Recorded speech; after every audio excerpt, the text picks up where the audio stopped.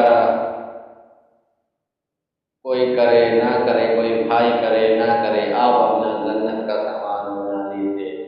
ماں باپ جنت کا سامان ہے، ان کی خدمت کیجیے کہ اللہ اور اللہ کے رسول خوش ہو جائیں۔ السلام علیکم وآخر دعوانا۔